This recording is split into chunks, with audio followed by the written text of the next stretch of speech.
What's going on, everyone? Jeremy here from The Quartering, and I just finished watching the latest South Park episode, and oh boy, I expected some level of gluteus maximus hurt, but the levels are off the charts. Look, the episode itself is continuing kind of the trend of this season of kind of poking at PC, overly PC things, and I love it. The crew, Trey and Matt, clearly have decided to empty out their tanker of fricks to give, and they just don't care anymore. They're just putting out whatever they want. The beauty of South Park, what in many ways protects it, but also is what makes it last, is the fact that they'll roast people evenly. Look, they'll take a shot at Orange Man last week. Then this week, they'll take a shot at trans athletes. And you really can't get that mad about it because it's just your turn. Eventually, they'll make fun of fat bearded beards on YouTube, and I can't get mad about it because a week before they were roasting somebody that I did want roasted. See you later, Annie. So last night, they had the episode that quote-unquote mocked trans athletes, and I think that this is not a genuine title, I don't think. This is not a fair interpretation of what South Park really does, because I don't think that they mock the athletes themselves. They're mocking all the hysteria around it. They're mocking all the wine moms and woke white saviors out there who are always offended on everyone else's behalf. And look, I know I have trans folks that watch me. In fact, I got a very nice email yesterday, and I responded to it. It was very their email is much better than mine, but I get a lot of emails. But nonetheless, in particular, many people that don't necessarily agree with all of my takes watch my videos, and to me, that's kind of like the ultimate compliment. I don't want to push people away by being too rigid, but I also want to try and speak my mind. I'm always open to being corrected. But in the case of South Park here, I think if you look at this community, it is online, the most protected class, period. If you accidentally use the wrong pronoun on Twitter, you'll be banned. In fact, it was so ridiculous this summer, a lot of people just took up to putting they, them in their pronouns and use it as a weapon to ban other blue-haired people who were banning people for doing it. That's how ridiculous it gets. I mean, there's a lot more important things than addressing somebody digitally by using the correct pronouns. There just is. And if you're upset about it, you've got to re-examine what's important in your life and figure out what really matters. I'm totally fine. Obviously, if you follow me on Twitter or you've seen me interact with anybody in the trans community, I'm happy to use whatever pronouns they want me to use as once I know them. But I'm also not going to apologize by, saying, okay, well, this person looks like a dude and I used dude-like pronouns and I was wrong. I'm not apologizing for that. And it's just the episode itself, I thought, perfectly encapsulated some of the ridiculousness. Of course, I forget what the saying is for, using absurdity to make a point. That's what it does. South Park mocks trans athletes. No, I don't think that it did. The late Randy Savage plays a major role in the episode. South Park used the late Randy Savage for some woke culture satire, mocking trans athletes on Wednesday's episode, with creators Trey Parker and Matt Stone wading into the fierce debate about trans women in sporting competitions, or men. Why is it only women? And if you want to know how I feel, it's very simple. When you're talking about a biological competition that is delineated by your biology, meaning when you have a men's group and a women's group, then you should compete in the one you're biologically made of. Look, it's not that big of a sacrifice. Again, is that the hill you want to die on? Is that where you want to push it? Like, do you want to just annoy everybody? Or is it more important to normalize this? Or is it more important to make a fuss all the time? I get it, but you know what? There's a lot of things that I can't do. And I don't whine about the things that I can't do. I worry about the things that I can do. And if you go in as somebody who was a man all their life and compete in a women's category, I think that's ridiculous. Sorry, not sorry.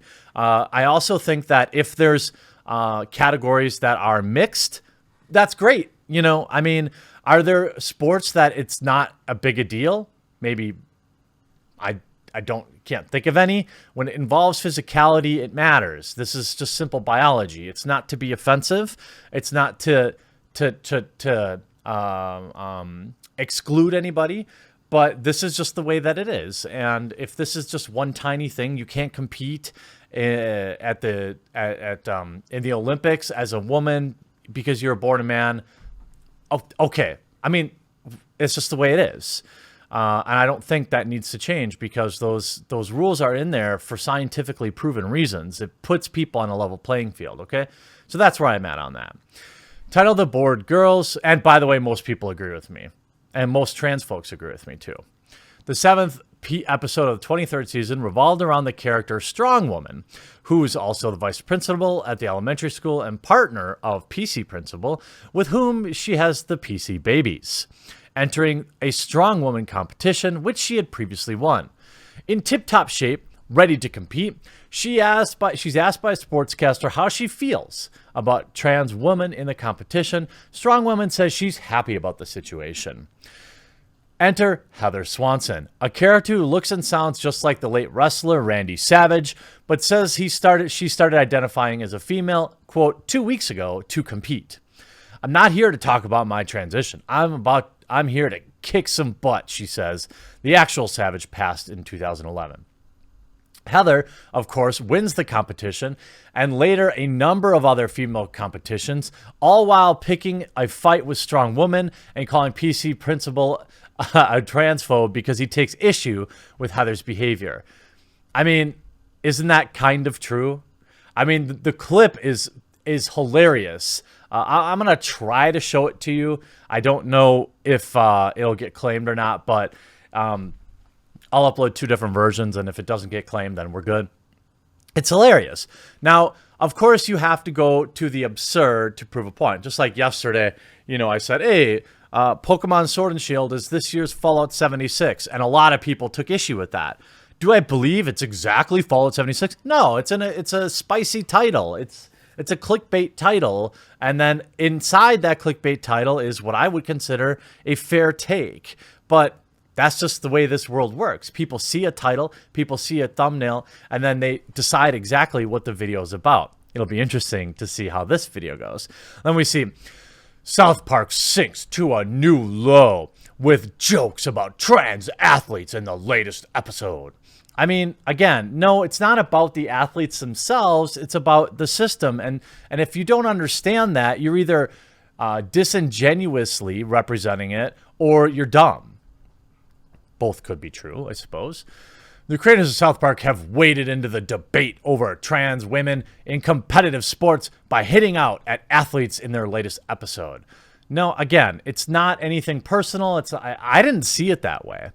It's the same way that a lot of this woke culture reacts like everything is a personal affront to them.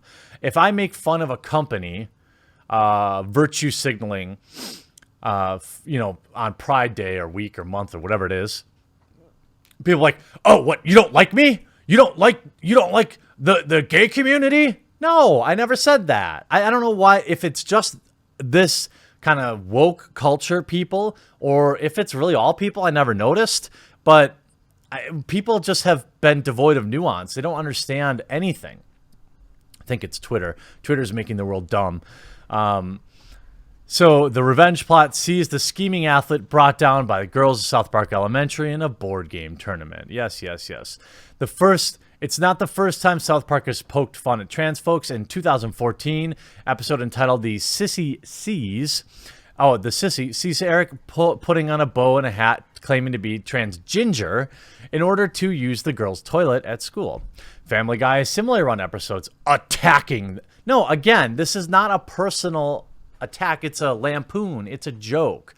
We do live, for some, in a post-joke society, and it's sad. I don't know what it's like to not be able to laugh at yourself, but I don't think that it's a good characteristic. I don't think that it's a great way to go around living your life. I think that, look, if you're going to, whatever it is, hey, if you're a furry or whatever, and you can't take a joke, then just go back to being milquetoast and boring.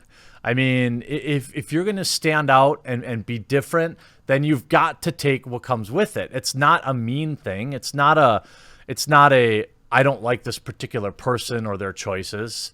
It's like, look, you're different.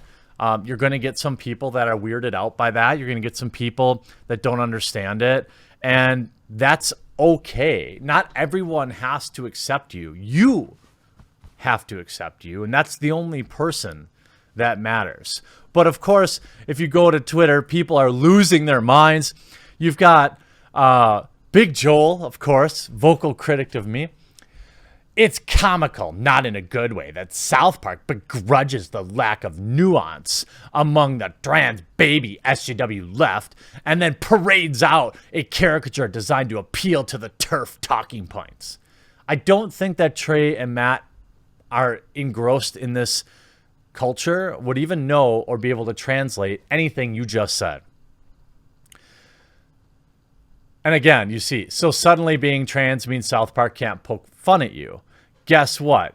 You're about 14 and a half years too late for that. I mean, that's exactly what it is. Look, everybody equal, right? Everybody gets it. And that's fair. When Southpark makes more sense than anything else on TV. It's just people are losing their mind, of course.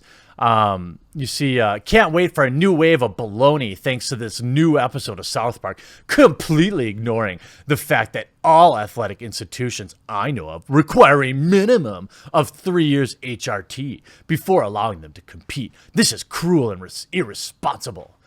No, look, I think you shouldn't be able to compete ever, all right? Unless you want to compete in the category that is with aligns with your biology. Now, you can convince me otherwise if you get some science and data behind it that says, look, after you've done this for 15 years or 10 years, there's no physical advantage. Great. But when you're talking about competing for cash prizes and you're talking about competing for money and you're talking about competing for world records, a standard has to exist. There is a reality outside of Twitter.